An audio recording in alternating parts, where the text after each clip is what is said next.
Hi everyone, Alan here from the Communication and Conflict YouTube channel, promoting mindful communication growth through conflict. So this video is Principle 4, taken from my book, A Guide to Effective Communication for Conflict Resolution. You may have seen the previous three videos about Principles 1, 2 and 3. And today's video is Principle 4, that we don't volunteer others, that we consider when we're speaking whether we're giving other people a choice about something that we might ask or expect of them, or whether we're speaking as if we can just expect that they will do as we volunteer. So this can be challenging in a whole range of situations, in personal relationships, in workplace relationships, and as is obviously the case, it's the kind of thing that I see the consequences of when I provide mediation or conflict coaching for people, and it's obviously relevant for us to recognise in ourselves whether we're doing it to other people. But also when we recognise that it's being done to us, and when it's done to us, then obviously something that informs that is Principle 3 that we looked at last time, or I looked at last time, which is that we have the right to pass. We do have the right to say no. So there is that side of it. So this isn't, as always, this isn't a rule, it's not a judgment, it's not a thou must not volunteer others, as if we're not all human and we don't do it sometimes, and we can necessarily always stop ourselves. But at the same time, if we do it, people do have the right to pass. But the difficulty arises in conflict situations that start to escalate, is that we can always say, well, they can always say no, but sometimes the fact that we do keep doing it, we do keep volunteering people, starts to wear them down. And sometimes it is that if initially they haven't said no straight away, then it kind of builds up and it kind of explodes. And sometimes it doesn't happen at the time that we've just volunteered someone. It's a resentment that's built up from other times when we seem to them to be just making lots of assumptions and taking liberties and etc with people. So we don't actually offer them the choice, we don't ask them, we volunteer them, and we presume to know that they will agree. In the nature of our language. So if you've read the book, you'll see in there I talk about a time that I was sat across from someone on a train, and this lady was on the phone to, I presume, a friend or a colleague or somebody, and she was speaking about somebody who, again, I presume was either her partner or relative or husband or whoever. But basically she was frequently saying, get Terry to do it. Terry will do it. Yeah, Terry will come and pick you up. Terry will do this. Terry will do that. And I was just interested in the way that she said what she was saying. She didn't invite the person to contact Terry to find out if he could do it. It was a presumption that Terry would be willing to do what she was saying. And that may be fine. The whole thing about this is, it's not saying it's rules. It's not saying you mustn't do this. But I guess I have two kind of questions or wonderings about it, two kind of contemplations about it, which is, what is it that means we don't actually say it in a way which acknowledges the right of the other person to make their own decision, that we don't speak on their behalf and just say, yeah, Terry will do it, rather than simply say, contact Terry and see if he would be willing to do it. I think he might, but better if you check with him first, so that we're acknowledging Terry's right to speak for himself, which is what we'll look at in Principle 5. But also that sometimes when we do it persistently, we don't acknowledge that maybe it is that persistent volunteering of others that then leads them to act quite resentfully or in a resistant way towards us.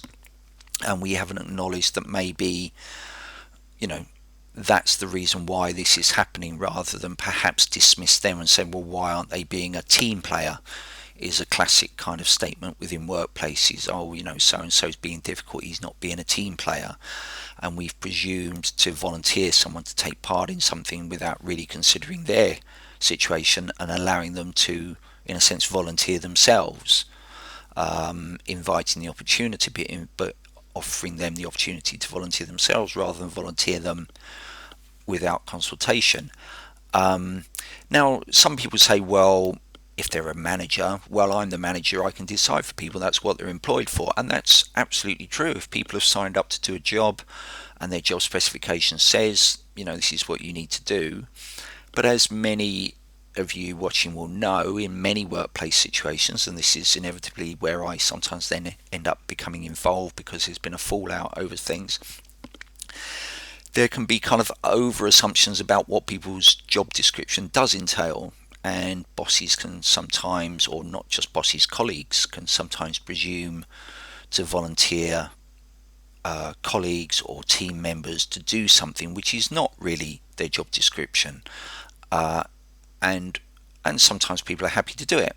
That's fine, they've all got a shared purpose, they want to do it. But where it's done in a way that actually the person volunteered doesn't feel considered, maybe once or twice they put up with it, just think that's where it goes, bit of a fuss, but okay, I'll do it. But I wish I'd been considered. But when it happens consistently, this is where people do start to feel that their autonomy isn't being respected, that their right to choose, their right to kind of be clear about asserting what their job description does or doesn't entail is being perhaps overlooked or ignored. And so the person then just, in a sense, downs tools in whatever way that shows itself, and almost becomes very kind of Jobsworth and says, no, my job description says I'm responsible for this, I'm not going to do any more, I feel you've taken advantage of me. And then we get difficulties like the boss says, this person's being difficult, they're not doing what I say they should, etc. And you get that kind of situation arises in job in workplace environments, and often it simply is that the manager or colleague has just presumed to know that the other person will do what they volunteer them to do without really considering, well, is it their responsibility? Is it something I have a right to expect? Or should I actually be more engaging with them to invite them to see whether they're able to see what that means for them, to actually acknowledge their view on things before I just volunteer them? My own first recognition of this phenomenon, I suppose you could call it, being a factor was when many years ago, I used to work with charities and in charities, and I'd attend management committee meetings, and there would be an idea for a new initiative, etc., to go ahead, maybe to publicise the charity, or to set up a new project, or to do whatever, some new idea. And a common phrase that would come up regarding the actual logistics of getting things done with this new idea would be, oh, we'll get a volunteer to do it. And at the time, obviously, there were none of these volunteers that were going to do it present in the meeting. And in time, it became clear that actually this assumption that there would always be a volunteer to go kind of walking around on windy, rainy, wintry nights, putting leaflets about the charity through people's letterboxes, which was an example of the kind of thing they were presumed to be willing to do, didn't actually come to pass. And so then there are kind of accusations of apathy and, lack of motivation, when actually, the point being, well, to what extent do we actually consider whether anybody would be willing to do that kind of thing? We can say it's a very good idea, but unless we know someone is willing to actually do it, we shouldn't presume that that's a kind of a given assumption that we can rely on. And I'm particularly because, often the volunteers themselves, who were perhaps expected to do it, didn't really volunteer for that. They volunteered to maybe work with people who were lonely, or work as mediators, or work doing other work, with children, or whatever it was. They didn't volunteer to then spend lots of evenings walking around putting leaflets through letterboxes. Sometimes people are entirely willing to do it. That's, they're absolutely happy to do it.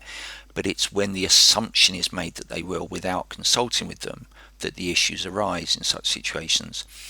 And you can obviously transfer this to relationship situations as well. As I said about the example of the lady on the train that I was listening to was making assumptions about Terry, whoever Terry was. And for all I know, they have an absolutely joyful, harmonious relationship. I just was wondering what meant that she didn't invite the other person to ask Terry whether he could do something. She said it without any kind of stated consideration of whether he would or whether he wouldn't. So I wondered how Terry might feel about that. But yeah, so that's effectively principle 4. It is that we don't volunteer others. To what extent do we consider whether we're volunteering people to do things or whether we're acknowledging their right to pass, which was principle 3, and asking people if they would be willing to. We're requesting it of them. We're saying, so and so, would you be willing to do this? That's something that would really help me. If you're able to, that would be great. If not, or even if we don't say if not, then we're acknowledging within ourselves, if not, that's fine. We're not making our decision about what we want to do dependent on somebody else who we haven't actually consulted. We're giving them the right to pass. And in a way, as I say that, and I say the word consulted, it also reminds me of many situations where perhaps local authorities claim that they've consulted with people over certain new moves or changes that they make in the environment, whatever that may be, in various situations, and there's a suggestion that a consultation has happened, but actually people's experience is that they haven't actually been consulted. A decision is made that affects them. They've effectively been volunteered to do something or experience something or be exposed to a particular change or development without them having a voice in that decision. And so it kind of manifests on a kind of a more community level as well in many situations, not just in one-to-one interpersonal relationships. So that's principle 4, that we don't volunteer others. It's a principle, it's not a rule. It's just that if we're mindful in our communication about how we communicate and whether we do tend to volunteer people rather than invite them and ask them and show respect for their right to pass. If we do that, great. If we don't do that and we acknowledge it within ourselves, we're maintaining a mindfulness to our communication. And therefore, if we've become involved in an unresolved conflict, then we're more likely to be able to resolve it because we're acknowledging of how we're communicating and how we're acting towards the other person and how they might be likely to experience that communication, whether we are respecting their right to pass by not volunteering people or whether we are volunteering them and then perhaps we understand why they've been resistant or resentful even if it hasn't come out at the time of us doing it. So let me know what you think. As always, if you'd like to read more about it, please read the book, A Guide to Effective Communication for Conflict Resolution, How Mindful Communication Supports Growth Through Conflict. Please like this if you do like it. Please share it to others if you think they might want to hear it about it as well, or read the book. And I'll be coming up with Principle 5 fairly soon. Hope you join me then. Thanks very much for listening. Bye bye.